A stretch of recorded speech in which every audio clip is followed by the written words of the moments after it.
White starts with e4, and black responded with e5. Then the white knight developed to c3, defending the pawn by giving it a shield. The black knight comes and put pressure on the pawn. The d-pawn moves and protect the e-pawn even more, and gives him another shield. The pawn moves to b6, allowing the bishop to fianchetto. Then the bishop come and pin the knight. The bishop fianchetto to put more pressure on the pawn, and the pawn was under too much pressure. Unable to breathe, he died. The queen moves up to put pressure on the e5 pawn. The knight is taking damage from the pin, so the pawn kicks the bishop out, and the bishop dodges the attack and retreats to h4, maintaining the pin. The knight takes too much damage, he passes out.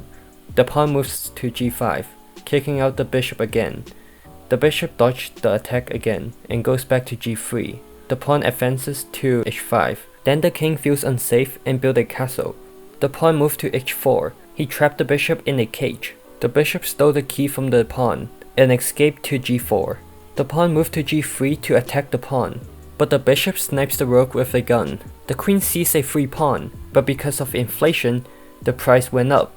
So the queen uses the a2 pawn to buy the e5 pawn, and also give a check to the black king. The queen moved to e7 to block the check. The rook moved to e1 to form a battery with the queen. The queen captured the queen and destroyed the battery.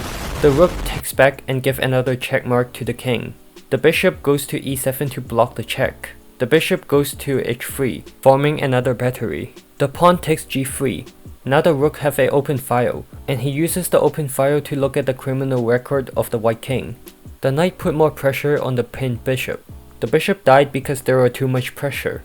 The black king is now exposed, so he found a towel to cover himself. The rook moved to e8 and captured the king in a Pokemon ball. White wins!